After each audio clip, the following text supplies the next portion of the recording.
wanted to start to do some little like video chats where we'll cover basic topics or I'll answer questions or whatever. Sorry, I know the lighting isn't very good.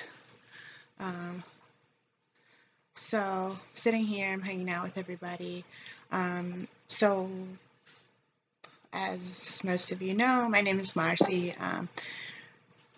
My organization is called Muzzle Manor. We do senior dog rescue and hospice, but the biggest piece, or what is supposed to be the biggest piece, is actually offering animal-assisted psychotherapy, and using the really relationship and bond connection and lessons presented when in the company of an animal as kind of models to move us forward, to resolve or conquer issues that maybe we're dealing with. It's a non-directive, non-directive type of therapy, where the therapist really is co-leading the session with the animals. And the therapist is there really to help process well, at the same time not interpreting for the person. They interpret it, what it means to them, and it's pretty cool. So something I've had interest in for 12 years and really just only dreamed about doing it and showing others kind of what animals can do and what they do for me and did for me, and seeing other people experience really, you can only call them miracles, I guess. It's just super cool. It's so cool. So of course, we're in this like weird transition period now where, well, one, it's winter, so it's not really that fun, even though I'm still doing sessions and we're bringing art into it now, which is cool. And I have internship for 2 more semesters, so that's 3 days a week. But we're still scheduling visits and sessions and all kinds of stuff. So anyway, I wanted to have this video talk about hospice care. Something that I love providing is hospice care for senior pets. I think that, and I know that it can be, pretty beautiful and amazing time, but it's something that we don't want to talk about and we don't want to deal with and we don't want to face. Just like, sorry, I'm watching Stella. Come on, Stelly. Come on. Stelly. Stella stays with us when our family goes away. Come on. Come on, come on, come on, come on. Come here. Come on. Oh, I didn't. You just probably ruined the video. Houdini, come here.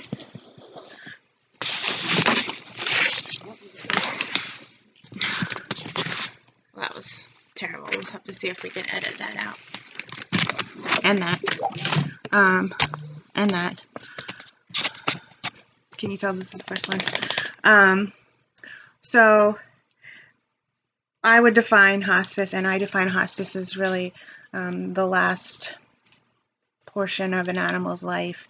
Maybe they have a terminal illness, maybe they have cognitive issues or things of that nature that really the prognosis is not good, and they will continue to fail. Their health will continue to fail until they'll evidently be suffering. Sorry. And this part of life scares a lot of people, and they don't want to have anything to do with it because they say that it's too sad, which it is, but it can be a really neat time as well, as weird as that sounds. So, a hospice dog might come to me and I know that it's hospice, or a lot of times we get the regular diagnostics back from their initial vet visit, and we see that they're in some type of organ failure or heart disease, heart failure, that type of thing. And maybe they then will stay in their foster home as a hospice animal. And while they're there, we we're very close with our veterinary teams, Delilah Veterinary Services and Exeter Vet, to really provide the best care and to keep that animal comfortable and healthy. And we utilize all different types of things. We treat the illness. Really, it's palliative care, and really we continue to treat it in a variety of ways until we can't treat it anymore, and the animal begins having more bad moments than good moments. And at that point is when we will euthanize them. Don't like to wait too long, even though you second guess every single time. Am I being selfish? Is it time? Who am I doing this for? I don't like to wait too long because I believe that the last moment is what they remember.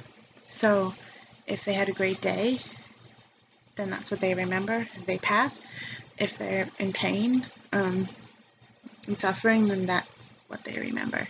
And it really can be a gift to be there with them in the last moments of their life and really sending them off to whatever. It's devastating every single time. I've euthanized, oh my gosh, many animals. You can see some of their ashes behind me, actually. And it never gets easier, and you never get used to it. And people often, they'll think that, maybe it's easier for me to make the decision because I've done it so often, and it's not. But our doctors also kind of know how my brain works and how I like to do things, and at which point in our plan of care that really, euthanasia is the choice that we go with. Don't bark, buddy. So anyway, we have a little dog in care named Rocky, and I wanted to tell you a little bit about Rocky, and that's what brought up the hospice topic. And I've had people suggest for these videos, like,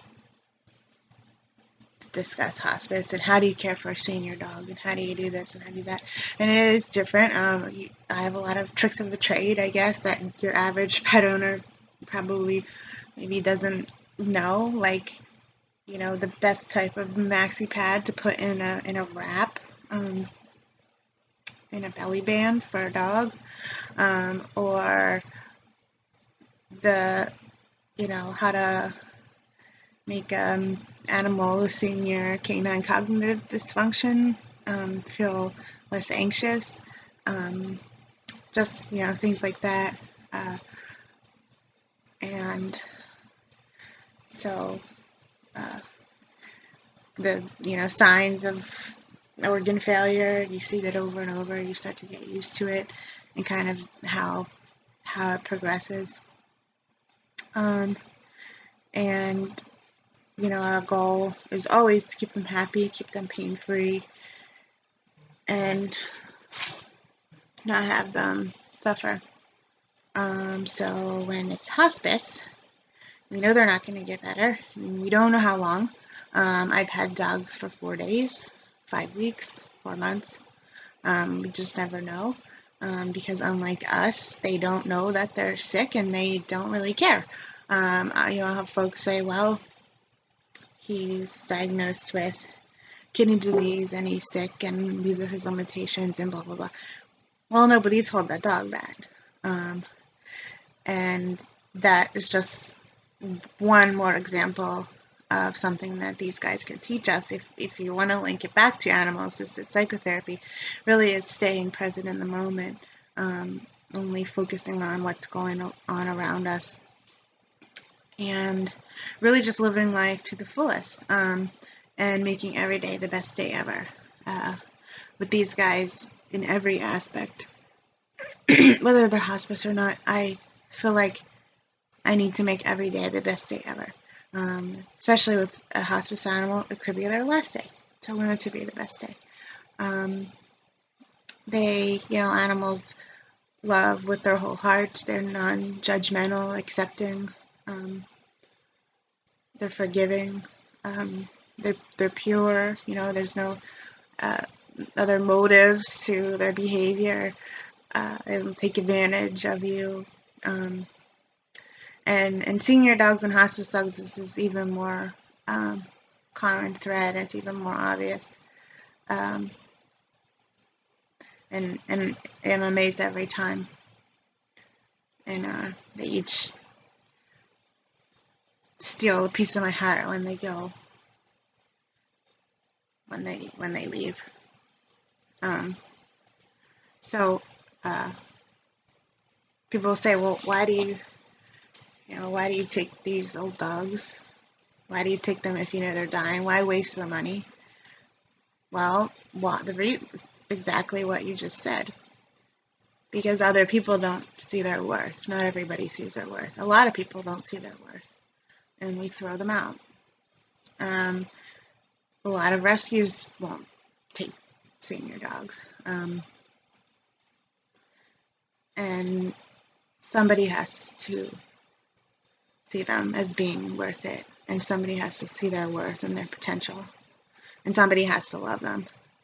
And I want everybody to feel love, whether it's an animal that comes through here or it's somebody that comes and visits. I just want people to feel like they matter.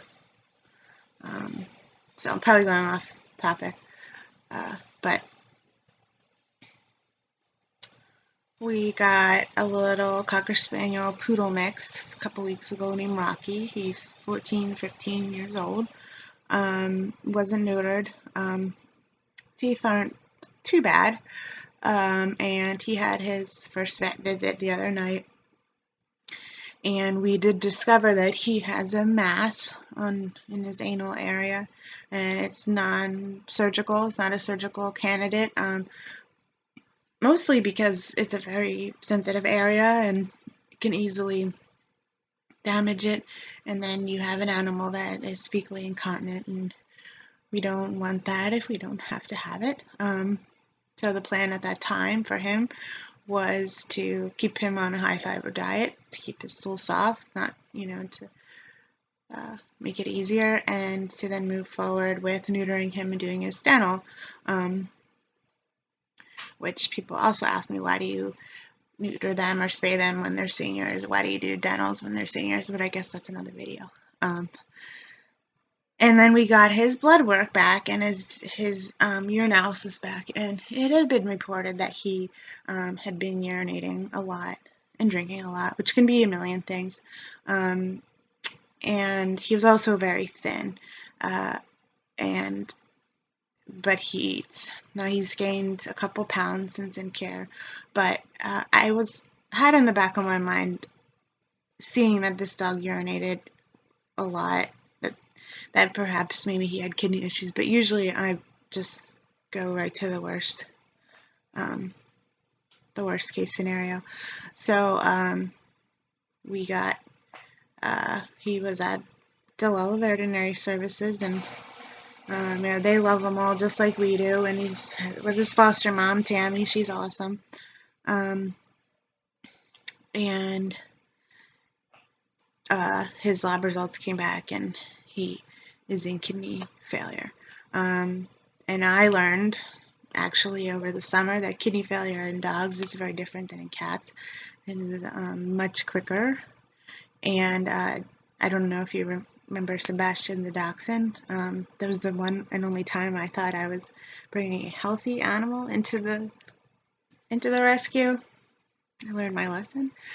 He was 7 years old and had kidney disease, which quickly turned into failure. And so you have to have the discussion with the foster mom. This is what this could be. It could be this, it could be that. And then having to then inform them that, the dog that they've agreed to take in, it's going to die eventually. And would they be willing to keep the animal as a hospice animal? And so, we had that conversation, and of course, Tammy hadn't dreamed of even letting him go. And, you have to be very open with communication when you have an animal in hospice care. Everybody has to be on the same page about the plan of care, and what you're going to do.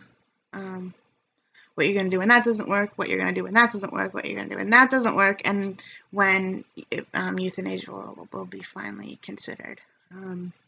It's a really fine line. You have to be careful, because I never want to tell the foster family, I'm demanding you bring this animal and euthanize the animal.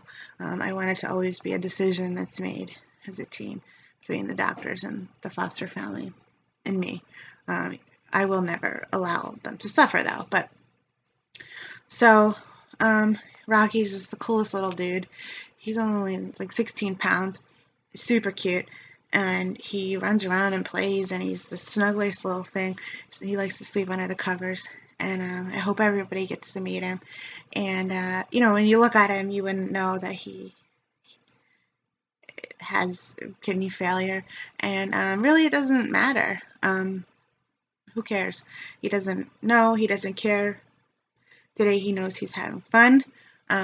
He's playing with his foster brother Barkley. He's getting lots of cuddles from his mom, foster mom, and that's really all that matters. So while it's going to destroy us when it's time to let him go, which hopefully will be a while from now, we have a whole arsenal regimen of drugs and supplements and food and everything to help him. So hopefully it'll be a long time. But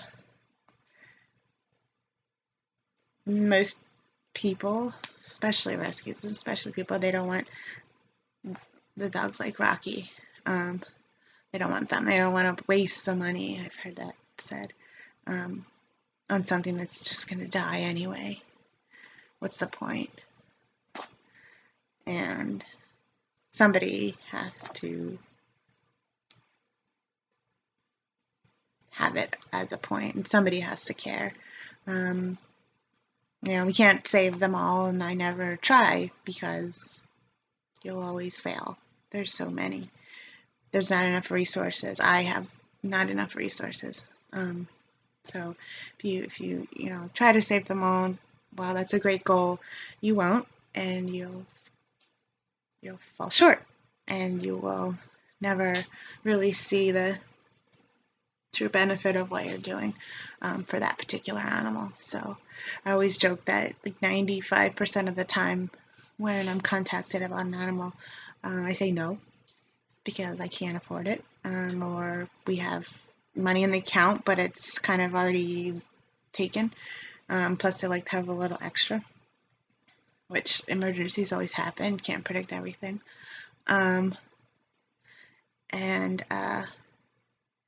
But sometimes they can say yes. And so and then when we say yes, we can offer the very best care for that animal, because we do have the resources.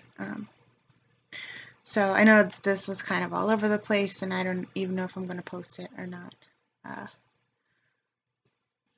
But I just thought we have to start somewhere, because this is actually my second video, and I have not posted any of them. So I'm open to questions or suggestions. Maybe we'll have people comment with something they want to know or hear about, and I don't know, see where it goes. Might not go anywhere, but we'll have to try, because you never know. And it's funny, looking down at my planner, and I have these quotes all over my planner. And as if you know me, you know that I love quotes. I have them all over my bracelets and necklace and my walls and everywhere. And I happen to look down at this one and it says, "Be glad of life because it gives you the chance to love and to work and to play and to look up at the stars." And that's really what it comes down to. And while it's hard and it's heart-wrenching to do hospice, really it boils down to that quote and what really matters. And it brings us back to that. So I hope you halfway enjoyed the video. Leave again in the comments questions or topics you want covered, or even silly questions you want to know about how many times a day I vacuum. Be happy to share my cleaning regimen with you. And thanks for watching. So again, it's Gray Muzzle Manor. Do senior dog rescue and hospice, and also animal-assisted psychotherapy. So come out and see us. Come hang out. See what we're all about. Bye.